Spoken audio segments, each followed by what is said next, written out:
Boa noite, graça e paz. Que Deus abençoe a todos vocês. Mais uma vez estamos aqui reunidos para o estudo bíblico, a exposição bíblica da Igreja ILPN. Estamos aqui todas as quartas-feiras, eu e o pastor Cledemir, para podermos trazer algo dentro da palavra de Deus que podemos meditar, que possamos meditar. Eu queria convidar você a estar neste momento comigo, orando, pedindo ao Senhor sabedoria, discernimento, entendimento, que possa estar nos guiando através desse estudo, através dessa exposição bíblica. E hoje nós estaremos estudando a exposição bíblica da Epístola de Tiago.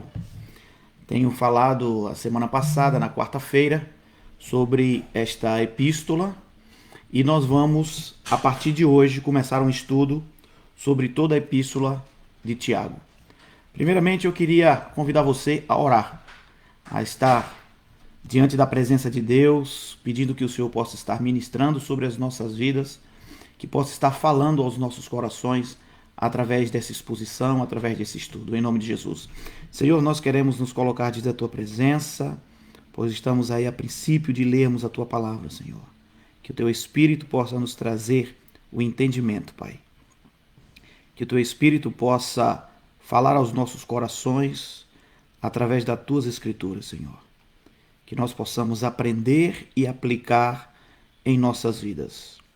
Pedindo para que Tu esteja abençoando todos os nossos irmãos que estão conosco neste momento, abençoando a minha vida, a vida de todos os nossos familiares.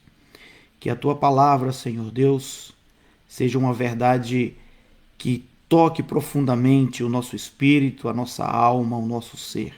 E que haja a transformação. Eu quero Te agradecer, Senhor Deus, por tudo que Tu tens nos concedido, por tudo que Tu tens feito e tens nos abençoado, não deixando faltar em nossa casa, em nosso lar, em nossa família, nada, Senhor. Obrigado pela saúde que Tu tens nos concedido e pelo cuidado que tem tido sobre as nossas vidas durante esta pandemia. Nós assim queremos Te agradecer, em nome de Jesus. Amém. Amém. Queridos, Deus abençoe a todos vocês. Boa noite, Carol. Boa noite, Jorge. Que Deus esteja abençoando todos vocês. Nós vamos estar iniciando, como falei, a semana passada, o estudo ou a exposição bíblica da Epístola de Tiago. E para iniciar, eu preciso que a gente entenda primeiramente o contexto da época. Nós sabemos que o autor desta epístola é o próprio Tiago, irmão de Judas. Judas, a Epístola de Judas, capítulo 1, versículo 1, ele faz a referência disso, que ele é o irmão de Tiago. Esse Tiago não era o apóstolo, tá certo? O Tiago, o apóstolo, ele morreu em 44 depois de Cristo, então não era ele que poderia estar escrevendo essa epístola. Então entende-se e sabe-se que, dentro da história, esse Tiago que escreveu essa epístola é o irmão de Jesus, o irmão mais velho de Jesus. E você pode parar e perguntar, como assim o irmão mais velho? Ele, depois de Jesus, foi o primeiro filho de Maria e José gerado. Então, o Tiago, ele era o irmão mais velho de Jesus. Era um dos irmãos de Jesus. E outra informação que é muito importante, Tiago, ele era líder do concílio de Jerusalém. Ele foi considerado depois e eleito como pastor da igreja de Jerusalém, né, por um certo período. Esta carta, a data desta carta, entende-se que ela foi escrita em meados do ano 60, do primeiro século, e alguns entendem que foi pelo ano 50. Então, não é uma data precisa, entre 50 a 60 depois de Cristo que esta carta foi escrita. E para quem Tiago escreveu estas cartas? Para quem Tiago escreveu esta carta? O capítulo 1, o versículo 1, o próprio Tiago, ele fala para quem ele escreveu. Se nós pararmos de observar, ele diz assim: Tiago, servo de Deus e do Senhor Jesus Cristo, as 12 tribos dispersas entre as nações, saudações. Então fala que ele escreve para as 12 tribos que estão dispersas, ou seja, ele está escrevendo para um povo judeu que se converteu ao cristianismo. Entende-se, segundo a história, que esse povo ele estava na igreja primitiva de Jerusalém. E depois, com a morte de Estevão, quando Paulo de Tarso estava ali presente no apedrejamento, toda essa igreja foi dispersa. Uns foram para Fenícia, outros foram para Capadócia, então eles se espalharam. Então Tiago escreveu esta carta focado e destinado para esta igreja, esses judeus que estavam dispersos, esses judeus que se converteram ao cristianismo. E qual é o assunto desta carta? Bom, é um assunto variado, né? Entendemos que as pessoas que leram esta carta conheciam a tradição judaica e a religião judaica. E aqui o Tiago ele fala sobre vários pontos que a gente poderia aqui destacar, como a questão das provações e tentações, praticando a palavra ou exercendo as escrituras, né? Ele fala sobre fé, sobre obras, ele fala sobre a submissão a Deus, ele fala sobre a advertência aos ricos e opressores, né? Ele fala sobre a questão do domínio da língua, isso aí está no capítulo 3, que nós vamos estudar isso posteriormente. E aí ele finaliza com uma oração da fé, ou a doxologia, né? Que é muito conhecido entre a linha teológica, entre os teólogos, que ele fala glorificando, exaltando a Deus por todos os seus feitos. Então, a gente vai iniciar esse estudo e vamos aqui analisar hoje referente sobre provações e tentações. A gente vai tentar entender e identificar quando estamos sendo provados e quando estamos sendo tentados.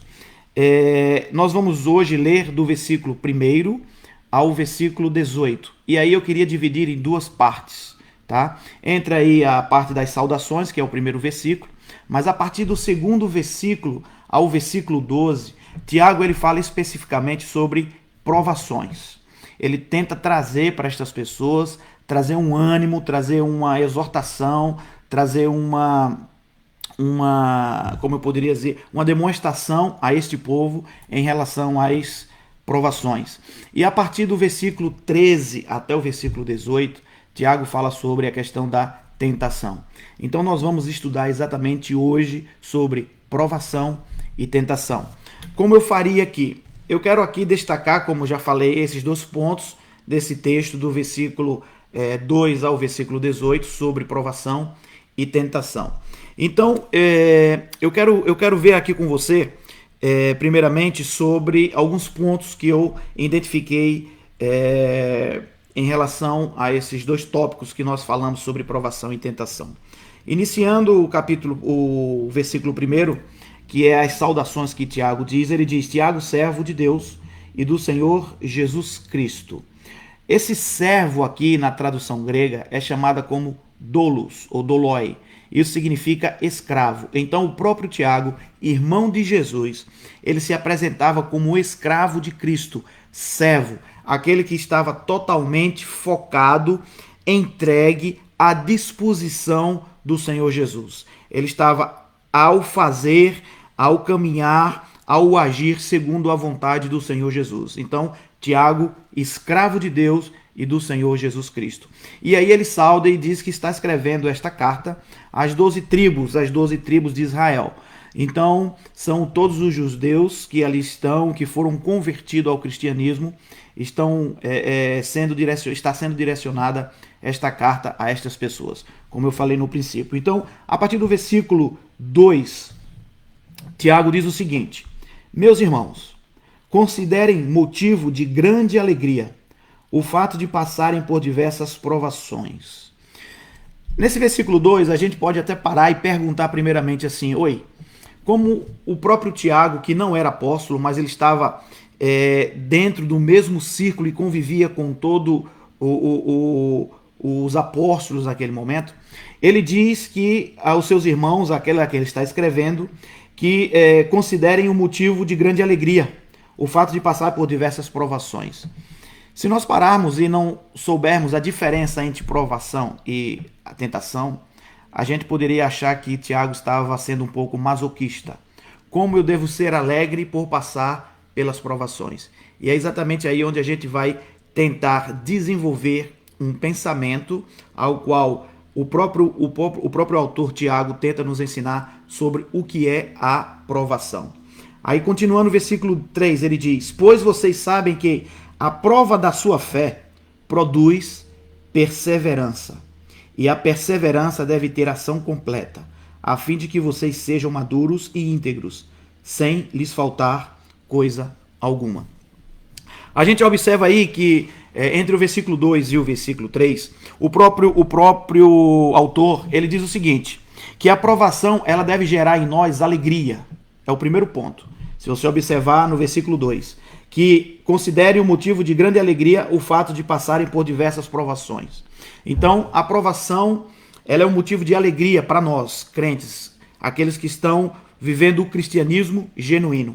E o segundo ponto que a gente observa nesse mesmo versículo é que ele diz assim, o fato de passarem por diversas provações. Então a gente entende que provações são etapas, existem vários tipos de provações. A gente não passa na nossa vida por uma única ou um estilo de provação.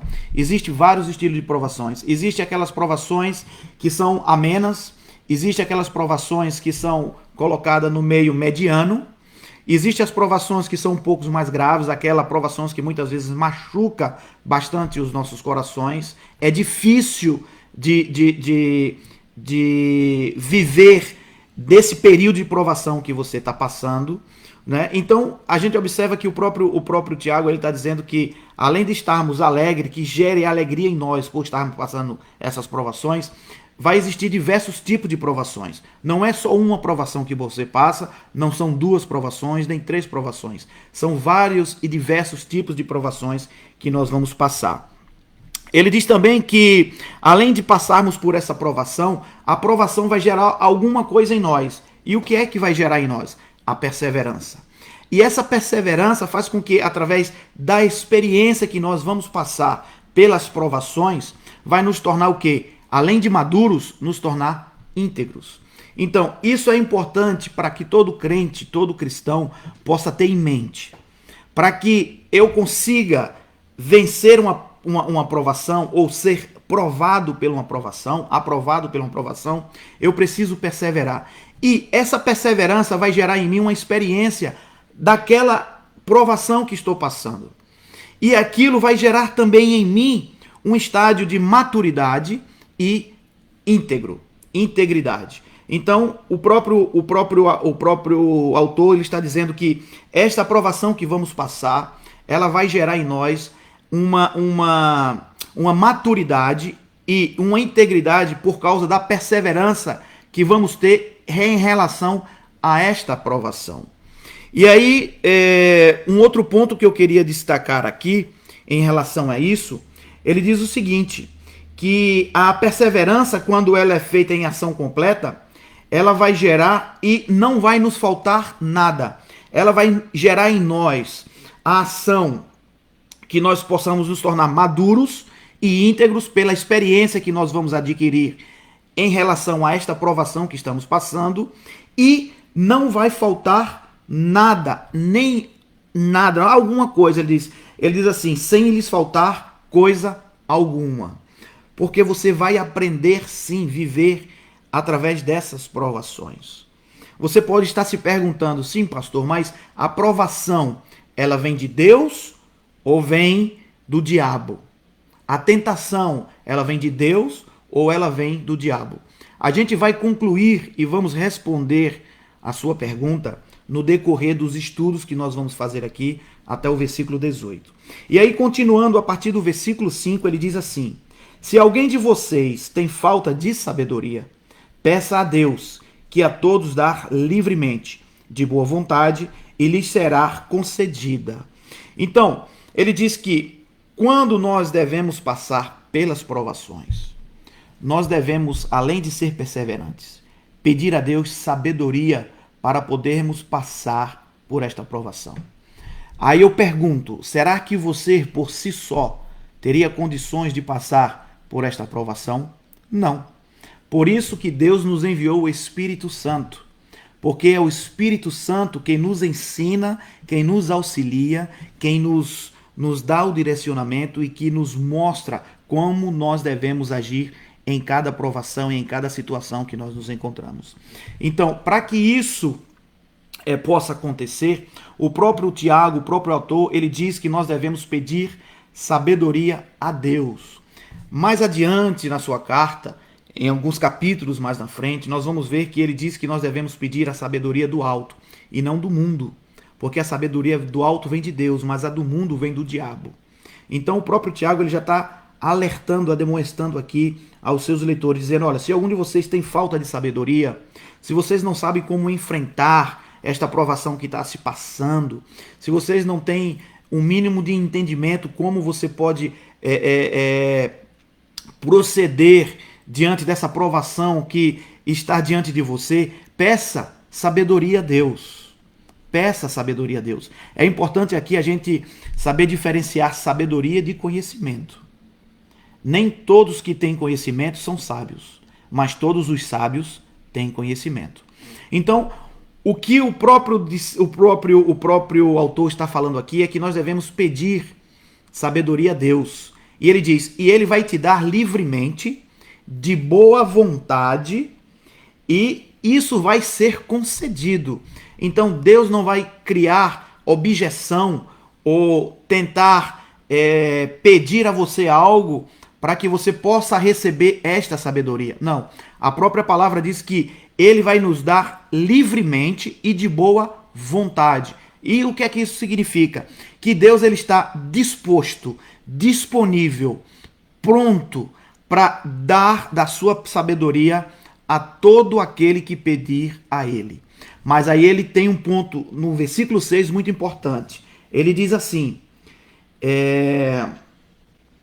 peça, porém, com fé, sem duvidar, pois aquele que duvida é semelhante à onda do mar, levada e agitada pelo vento. Veja só, ele diz, você pode pedir a sabedoria a Deus, e ele vai te dar livremente e de boa vontade, mas peça com fé, ou seja, com confiança, acreditando que Deus é poderoso, bondoso, misericordioso, para te conceder esta sabedoria que vem do alto.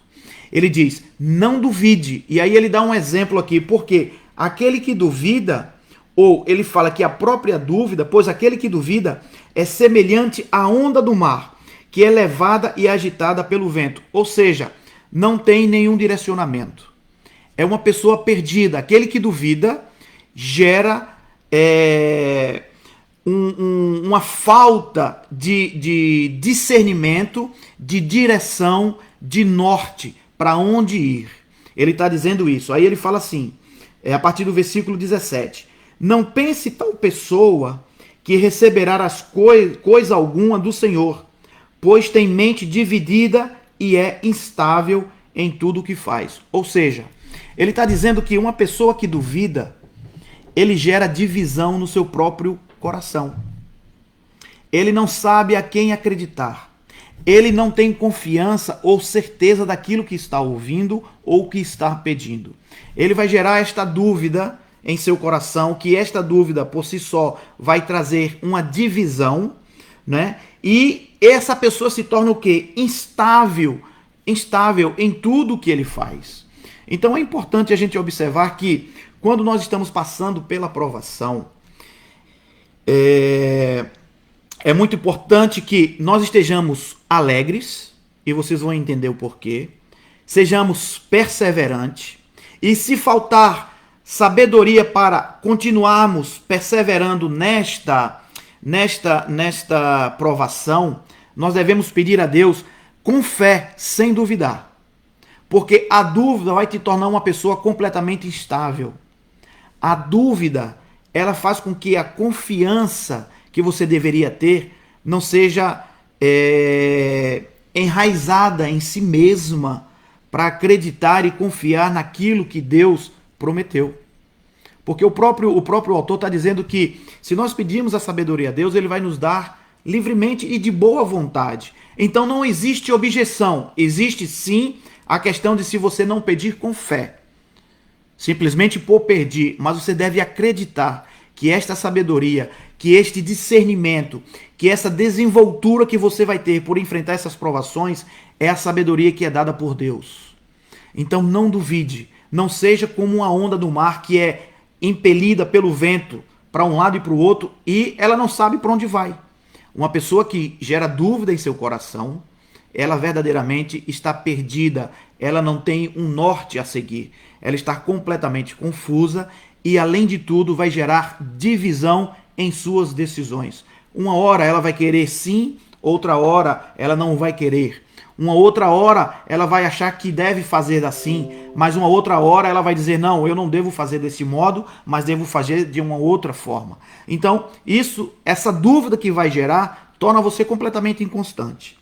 Então, nesse ponto, chegando aí, Tiago, ele para e vai falar, a partir do versículo 9, uma coisa interessante que a própria aprovação ela vai gerar em nós. Veja só, ele diz assim, o irmão de condição humilde, ou seja, pobre, deve orgulhar-se quando estiver em elevada posição.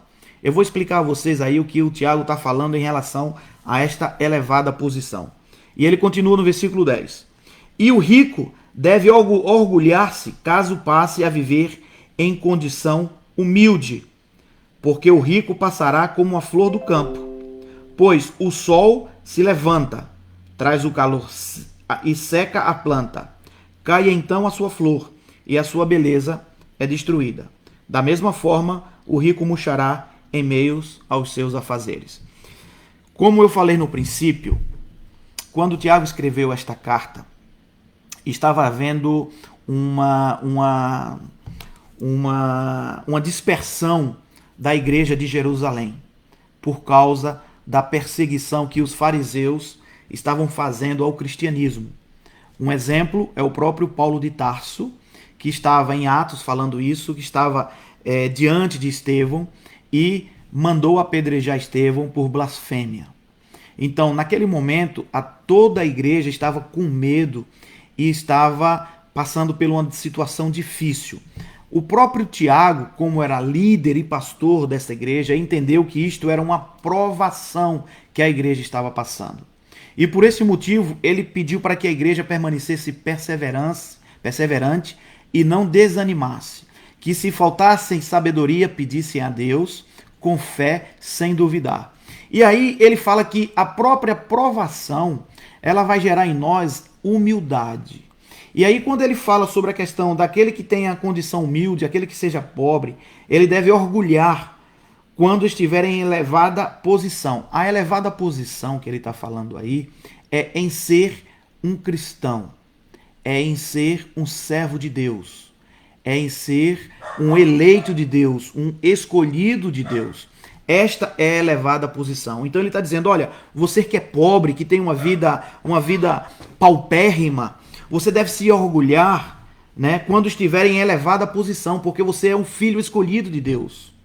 Você é um filho eleito de Deus.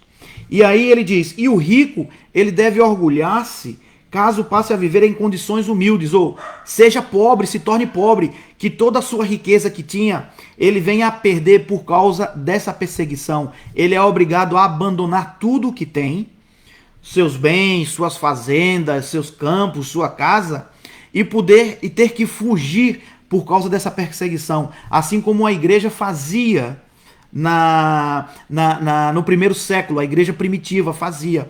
Eles se escondiam para poder estudar a Bíblia, para cultuar a Deus, para louvar o nome de Jesus. Então, o próprio discípulo, o próprio Tiago, ele está dizendo, olha, a perseverança, a aprovação, ela vai gerar em nós uma humildade de forma tal que o rico, ele vai dispensar tudo que ele tem e ele deve se orgulhar por isso. E aquele que é pobre, que pensa que já não tinha nada e tudo perdeu, ele não perdeu porque ele tem a vida eterna. Ele é um cristão, ele é filho de Deus. Ele é cristão, ele foi um eleito de Deus. Então, o próprio Tiago, ele está dizendo isso aqui. E aí, no versículo 12, ele quer assim, só abrir um parênteses, sobre a questão do versículo 11, ele faz uma comparação, uma analogia muito, muito bem colocada, quando ele fala em relação ao rico. Ele diz assim, olha, pois o sol se levanta, ele diz que o rico ele é como uma flor do campo. Ele é como uma flor do campo. Ele diz assim, o rico, pois o sol se levanta, e traz o calor e traz o calor e seca a planta, né? O sol se levanta, traz o calor e seca a planta. Cai então a sua flor e a sua beleza é destruída. Da mesma forma, o rico murchará em meio aos seus afazeres. O que isso quer dizer? Que a riqueza não é nada. Que a coisa material não se diz nada. Você pode ser rico hoje, meu irmão, e amanhã você está paupérrimo. Então, a riqueza não é garantia de vida bem-sucedida. É isso que o apóstolo está, isto que o Tiago está nos ensinando, ele não é apóstolo. Isso que ele está nos ensinando, que uma vida, que as riquezas, uma vida de riqueza não quer dizer, não é sinônimo de uma vida bem-sucedida. É isso que ele está tentando dizer. Porque você pode estar rico hoje e amanhã você está completamente pobre.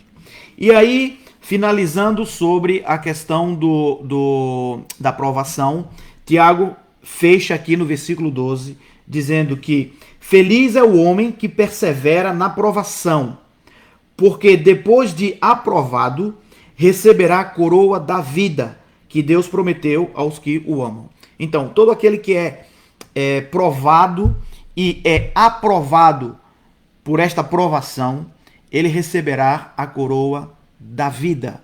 E o que é isto, a coroa da vida? É a vida eterna. Observe que ele coloca o verbo aqui, receberá, no futuro. Ele diz, receberá. Então, nós ainda não recebemos. Temos a confiança e a certeza que teremos em Cristo Jesus a vida eterna. Mas ainda não recebemos. Por quê? Porque estamos aqui ainda, né? Não foi consumado. Nós não ressuscitamos juntamente com Cristo. Então nós estamos ainda aqui em carne e osso, vivendo, caminhando pelo mundo. Então ele diz que feliz, bem-aventurado é aquele que persevera na provação, né? Porque depois de ser aprovado ele vai receber a coroa da vida, que é a vida eterna. E ele diz, e é essa coroa quem prometeu foi o próprio Deus a todo aquele que o amam. Então ele finaliza, a aprovação é de Deus. A aprovação não é do diabo. A aprovação faz com que nós possamos crescer num caminhar cristão. A aprovação faz nos aproximar cada vez mais de Deus. A aprovação não nos afasta de Deus. A aprovação, ela nos traz mais próximos de Deus. É interessante que eu deveria ter falado no princípio sobre essas duas palavras, provação e tentação. Tanto no hebraico como no grego, a raiz, a origem dessa palavra significa a mesma coisa. Mas elas são completamente diferentes quando aplicadas. A provação é algo que vem de Deus, para você ser provado, para você ser trabalhado, para você ser moldado, para você ser lapidado. Isso é a aprovação. A aprovação é boa, porque vem de Deus. Deus prova todo aquele quem ele ama. Isso a própria Escritura tem nos ensinado. Então, a aprovação, ela é algo bom. E nós devemos passar por esta aprovação com alegria, com perseverança, porque assim nós nos tornamos maduros e íntegros. Se faltar sabedoria, se faltar discernimento para agirmos dentro dessa provação de forma perfeita, devemos pedir a Deus com fé, sem duvidar, tá certo? E ser confiante e ter a certeza de que Deus vai agir. E quando nós passarmos por essa aprovação, a própria palavra diz que nós seremos aprovados e com esta provação nós receberemos a coroa da vida, que é aquela coroa que Deus prometeu, que é a vida eterna. E aí, entrando para o segundo tópico deste primeiro capítulo, que vai até o versículo 18, falando sobre provações e tentações, nós vamos falar agora sobre a tentação. E aí, o que é que o versículo 13 nos diz? Ele diz assim: quando alguém for tentado, jamais deverá dizer, estou sendo tentado por Deus. E ele vai explicar o porquê. Por quê? Porque Deus não pode ser tentado pelo mal, e a ninguém tenta.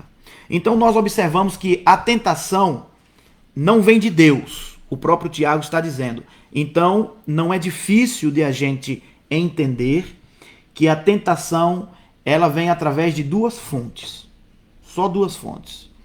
A primeira fonte é você mesmo, porque a tentação ela vem do seu interior. São impulsos gerados pela nossa essência pecaminosa, essência humana pecaminosa. A tentação, ela é um impulso que vem no nosso interior, que vai gerar um desejo, e quando esse desejo ele é consumado, vai se passar a se tornar pecado, e posteriormente o salário, ou seja, o resultado, a consequência desse pecado vai gerar em nós a morte. É isso que vai acontecer. Então, ele diz o seguinte, que a tentação não vem de Deus. Primeira fonte vem de nós e a segunda fonte é pelo diabo. Em Mateus capítulo 4, você observa que o próprio Espírito Santo, quando Jesus foi batizado, o Espírito Santo conduziu Jesus ao deserto para ser tentado, não por Deus, mas pelo diabo. Então, é uma outra fonte que pode ocorrer. A tentação pode ser vinda por Satanás. Pode ser vinda tanto interior, de você mesmo, os seus impulsos, da sua essência pecaminosa, como pode vir de Satanás. Tá certo? Lembra aí em Gênesis capítulo 3, né, a queda de Eva, quando a serpente veio tentar Eva, falar para Eva as coisas, deturpar aquilo que Deus tinha falado, despertou no coração de Eva aquele desejo, e aí ela consumou, na consumação gerou o pecado, consequentemente, o salário foi a morte. E por esse motivo, nós herdamos isso dos nossos pais.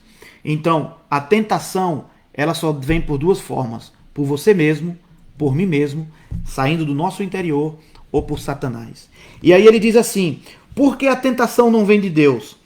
Porque Deus não pode ser tentado pelo mal e a ninguém tenta. Veja só, uma das características de Deus é a santidade. Então, a santidade de Deus impede que ele possa tentar alguém. Primeiro, a bondade do Senhor não se compactua com o mal. É uma das características do Senhor. E a santidade, que é um dos caráteres de Deus, ela não permite que Deus tente alguém. Por esse motivo, o próprio autor está dizendo que Deus não pode ser tentado pelo mal e a ninguém tenta. Versículo 14 ele diz, cada um, porém, é tentado pelo seu próprio mau desejo, sendo por este arrastado e seduzido. É aquilo que eu comentei. Primeiro, pela parte interior. A tentação vem pelo seu próprio desejo. Ele diz, por este arrastado e seduzido. Gera esse desejo dentro de nós, esse impulso que é chamado desejo, que habita em nós, pela nossa essência pecaminosa. Nós somos arrastados por esse desejo, somos seduzidos por esse desejo. E aí o autor ele conclui, a partir do versículo 15, então, esse desejo, tendo concebido, dá a luz ao pecado. E o pecado, após ter se consumado, gera a morte. Foi o que aconteceu com a Eva, aqui como eu dei o exemplo em Gênesis capítulo 3. Eva, ela sentiu o desejo de comer aquele fruto. Satanás, por sua vez, ajudou, impulsionou o desejo que estava dentro de Eva. Teve duas ações de Satanás falando a Eva, impulsionando aquele desejo que aos olhos era maravilhoso de comer, e Eva sentiu aquele desejo. Ela foi seduzida, ela foi impulsionada àquilo. Consequentemente, quando ela pegou o fruto e comeu, ela concretizou o pecado. Ela concretizou este desejo que estava dentro de si. Esse desejo gerou o pecado. Consequentemente, quando o pecado foi gerado pela consumação da desobediência a Deus, não por simplesmente ela ter comido o fruto, mas pela desobediência a Deus, pois Eva, ela queria também se tornar Deus. Foi assim que Satanás tentou mostrar para ela. Não, você necessariamente você não vai morrer, você vai se tornar como ele. E foi exatamente isso que ela quis. Então, quando ela comeu esse fruto, pela desobediência que ela teve em relação a um decreto que Deus deu, ela pecou. Consequentemente, por castigo, ela gerou a morte. A morte entrou no mundo. Então, a gente entende que isso pode ser gerado no nosso interior ou por meio de Satanás. E aí no versículo 16 ele diz assim, olha, meus irmãos, não se deixem enganar. Por causa de quê? Pela situação, pelas provações ou por as tentações que minam dentro de você. Toda boa dádiva e todo dom perfeito vem do alto, descendo do Pai das luzes, que não muda como sombras inconstantes. O que é que o Tiago está dizendo aqui? Ele diz assim, olha, que tudo de bom, toda boa dádiva, tudo que acontece de maravilhoso, perfeito na sua vida, isso é dom de Deus. É Deus que nos concede. Não é por mérito próprio. Não é nenhuma outra pessoa pela sua bondade que vai me conceder. Deus usa estas pessoas para que sejam bondosas, para que sejam benéficas para conosco, para com os seus. Então, toda boa dádiva, todo o dom perfeito vem do alto, descendo dos pais da luz. Aqui ele diz, foi Deus que criou as estrelas, as luminárias. Essas luminárias, elas oscilam. As luzes, elas mudam, enfraquecem, elas fortificam, diminuem, elas aumentam a intensidade das suas luzes. Mas ele diz, mas ele não muda como sombras inconstantes. E aí a partir do versículo 18, Tiago ele diz assim, por sua decisão, decisão de quem? De Deus, ele nos gerou pela palavra da verdade, a fim de sermos como se os primeiros frutos de tudo o que ele criou. A fim de sermos como que os primeiros frutos de tudo o que ele criou. Então, quando ele fala aqui sobre pela decisão de Deus, ele nos gerou, o que ele está falando aí, essa palavra gerou, essa palavra no grego significa regeneração. Então, ele está dizendo que Deus, por sua decisão, ele nos regenerou pela palavra da verdade, ou seja, pelo evangelho. Deus nos regenerou. Deus fez com que a gente fosse tocado de uma forma sobrenatural pelo Espírito Santo. E aí o Espírito nos conduziu diante da presença de Deus, porque Deus, ele decidiu, ou seja, ele nos fez uma chamada, chamando a chamada eficaz. Ele fez uma chamada especial para nós e através da regeneração, quando ouvimos a palavra da verdade, quando ouvimos o evangelho do Senhor, o Espírito Santo em ação poderosa faz com que nós nos regeneramos. Isto é, nós reconhecemos que nós precisamos de um mediador. Nós reconhecemos que somos pecadores. Nós reconhecemos que viramos as costas para Deus. Nós reconhecemos que achamos que somos autossuficientes. Nós reconhecemos que podemos viver por si só, que temos direitos sobre a nossa vida. Então o Espírito Santo traz ao nosso coração, ao nosso espírito, a necessidade desta regeneração. O Espírito trabalha em nós pela regeneração. Isso seguindo da fé.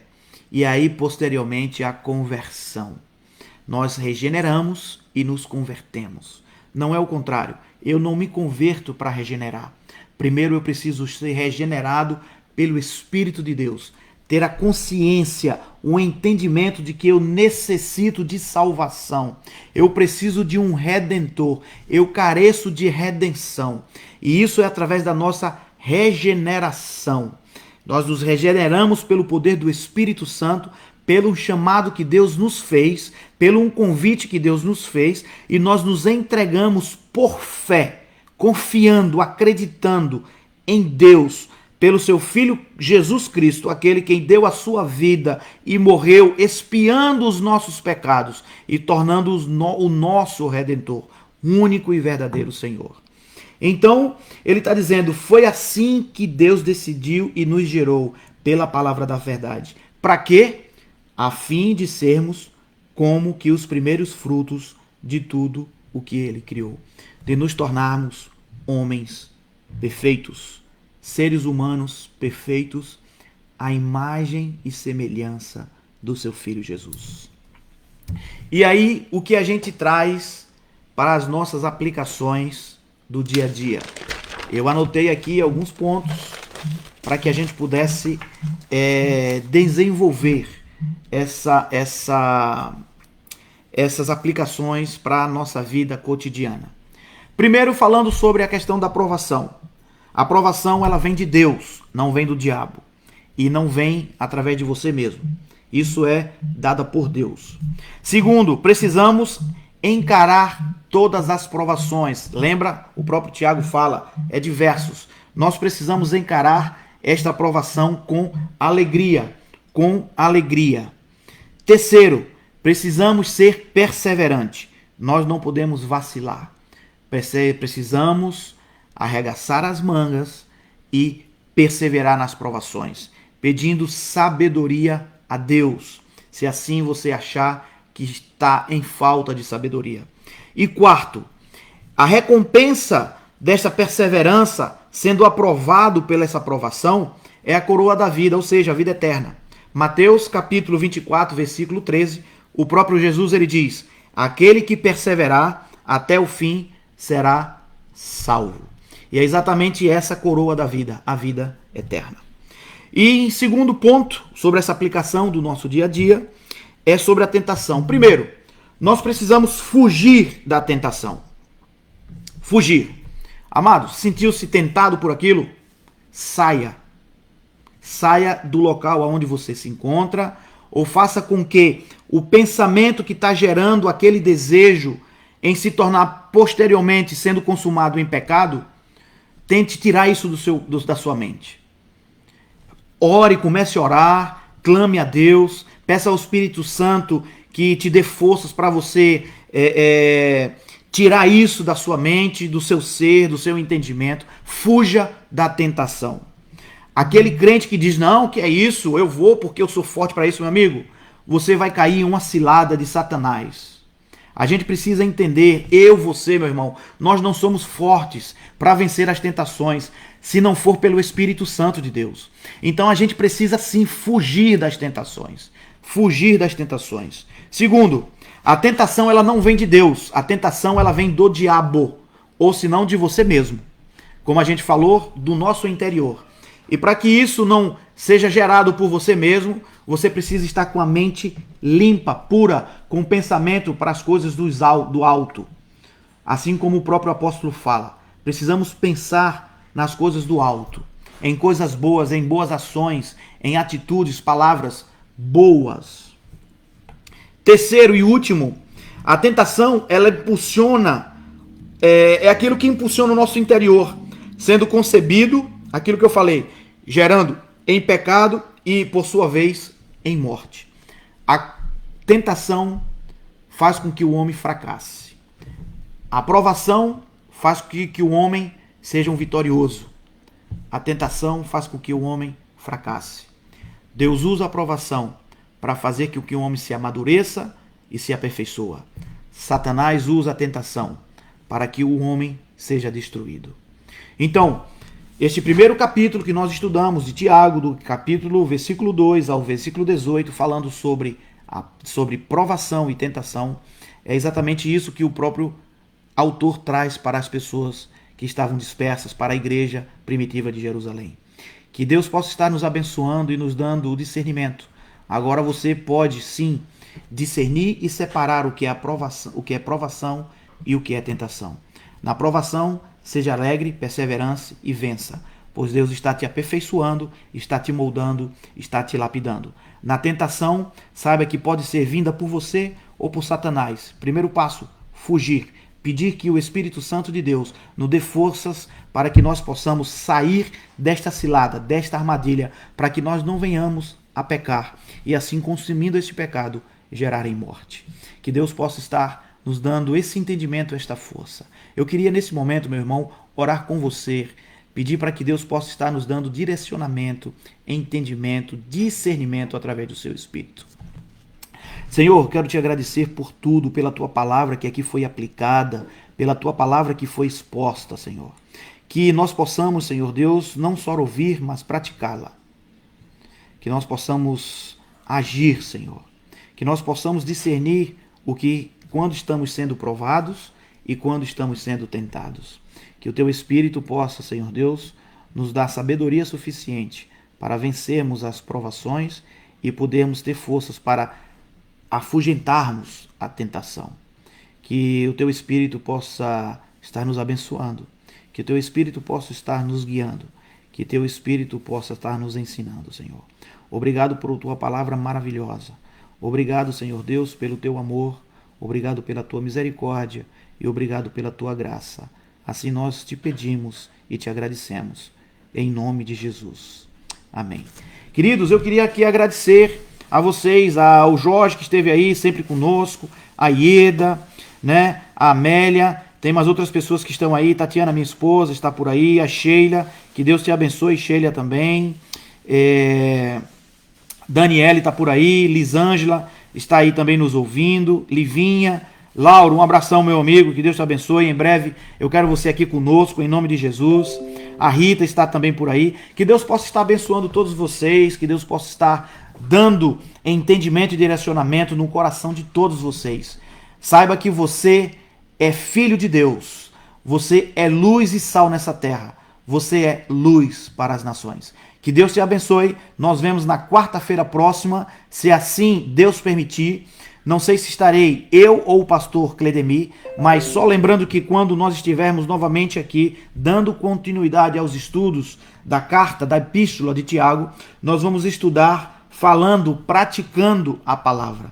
Como praticar a palavra. Isso que o próprio autor tentou ensinar ou ensinou à igreja primitiva do primeiro século em Jerusalém. Como praticar a palavra de Deus. Que Deus abençoe e até a próxima, em nome de Jesus. Amém.